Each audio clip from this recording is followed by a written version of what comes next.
Hello and welcome, people. It's happy Monday. Hope everyone had a fantastic weekend. It's me, Tarun, here on the floor of my apartment. This is actually the second time I'm recording this, podcast, whatever you want to call this.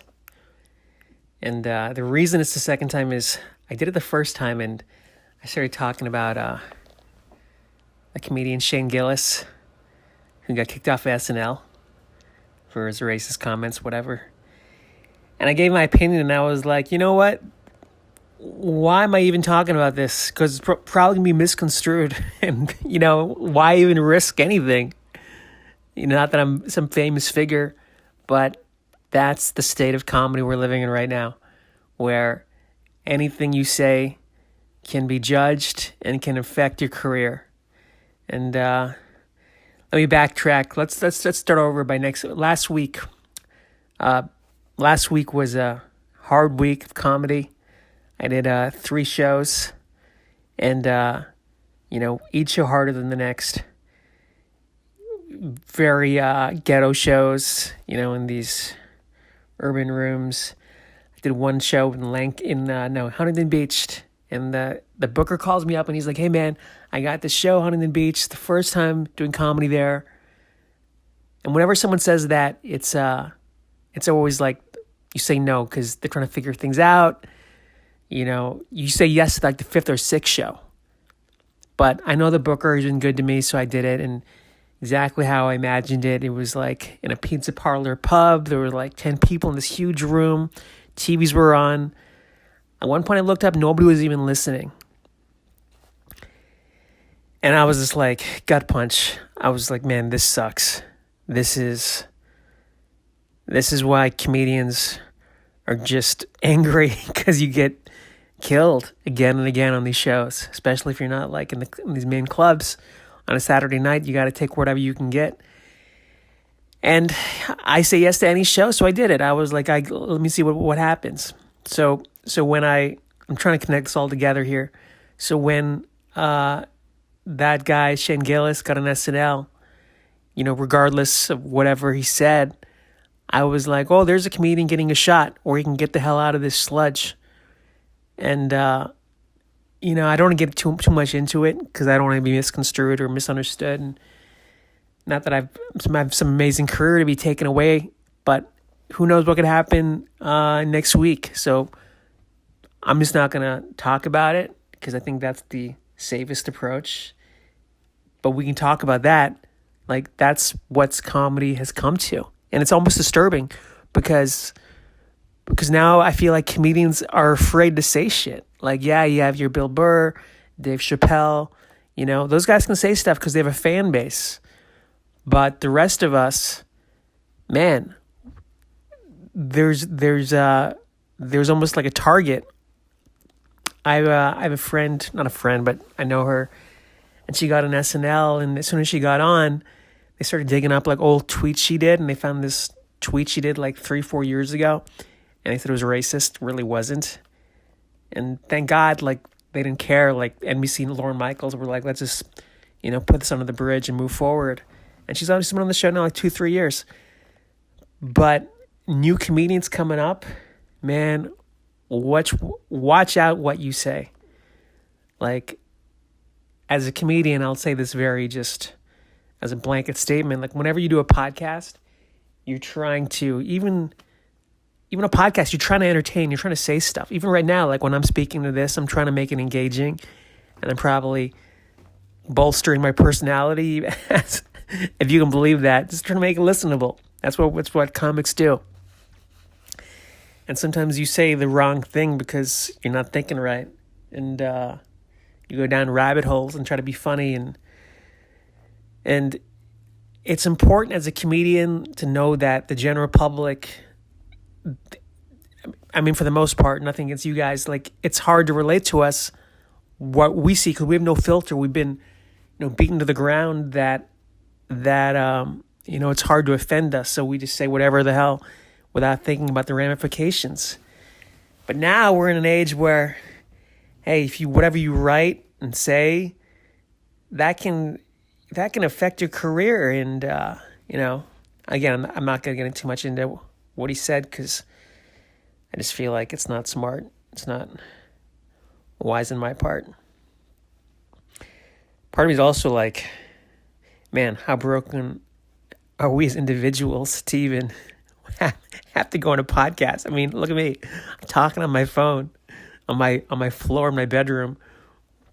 Why I need validation from somebody to like tell me that I'm important so I can get, clicks on a video, or somebody can be like, oh wow, you know what? I want someone to write to me, like, or a YouTube comment. I mean, this is pathetic as it is. Like, who cares? So I don't know. I'm in that mood right now where I'm just like, all I want to do is just make my own stuff and create my own content, which is what I do. And I think that's the fuel that I think comics should stick to. I really think all this podcasting stuff and, are we living in some kind of dictatorship where you can't say shit anymore in communist China? Maybe it's going down that road. But I kind of feel like that's a safer bet. I don't know. Or maybe you just try not to be risky or edgy. I'm just talking out loud here. I have no idea what the answer is. But I think, 20 years ago, 10 years ago, I mean, we're more like 20 years ago when Carlin was around, George Carlin, he would say stuff all the time and people would get really mad, but there wasn't this digital movement to take down comedians. Now you say something, my God, dude, it's like, who knows if you're going to be working the next day. But then again, who knows? I think that guy Shane Gilles, I think he's part of the Legion of Skanks crew, which is a pretty big comedy arm in New York. It's, Jay Okerson guys. These are like kind of edgy comedians. They run that, and he's part of that crew. But still, you want that mainstream exposure. You want, not saying SNL's the end all, but everyone in Hollywood that I know of, or maybe not everyone. I mean, I don't really care at this point. I'm just trying to just do the best version of me. And if someone comes along, so be it. That's what happens, people, in comedy. This is where I am right now. I could not care less what anybody thinks about me. My work, my act, my writing. It's almost to a point now where I can't even talk to people. Like, I don't even call my friends anymore because whenever I talk to them, they're just complaining about people or they're complaining about whatever, their careers and it just seems, man, this is such wasted energy. Like, who cares? Like, why do you care about this stuff? It's so like trivial to me.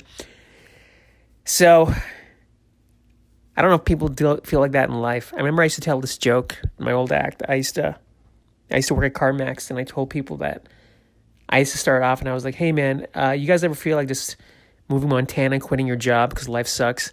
And the whole like room would start applauding, and I realized, man, everyone hates their life. It's almost like we're living this inauthentic lie to ourselves to go through the motions.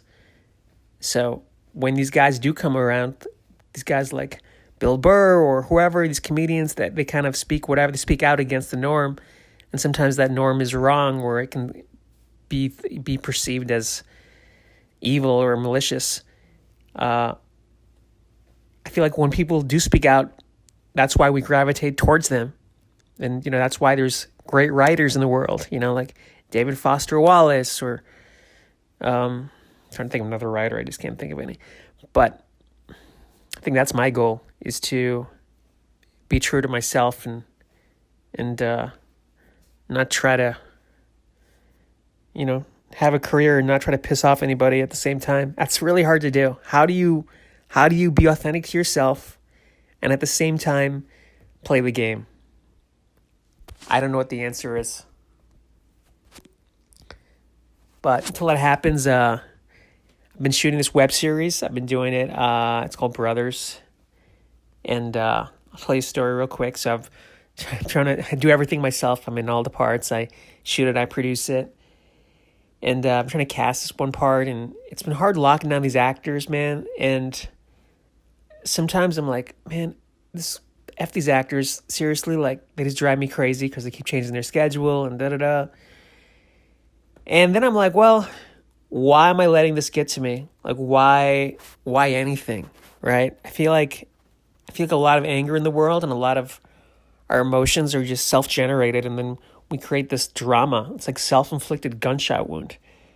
So now I just I kind of just live my life moment to moment and hope that, maybe I'm doing the best work possible and I'm getting better and improving. And if something bugs me, I just go for a walk or get coffee. But is that boring? It probably sounds boring to me just saying it. I'm assuming it's boring listening to it, if anyone's even still listening to this. But comedy this week, guys. I've taken this week off. I've had one show on Sunday at Flappers. You guys are welcome to come. But in general, I took it off because last week was such a mess that I was like, let me just focus on my writing this week and just try to get some projects moving and start, getting production for the next episode of this web series I'm doing. So there you have it. I don't think I said anything wrong. And if I did, come at me. Great, so be it. I got, I'm pretty transparent. Well, maybe I'm not, because I kind of pussied out. I deleted my last recording. But hey, 2019, baby. That's where we are. I'm really curious if this comedy PC police force continues to grow. Probably will. I mean, even if it does, who gives a shit? Right? We only live once anyways. Might as well go out swinging. Thanks for listening. Have a fantastic week. See you later.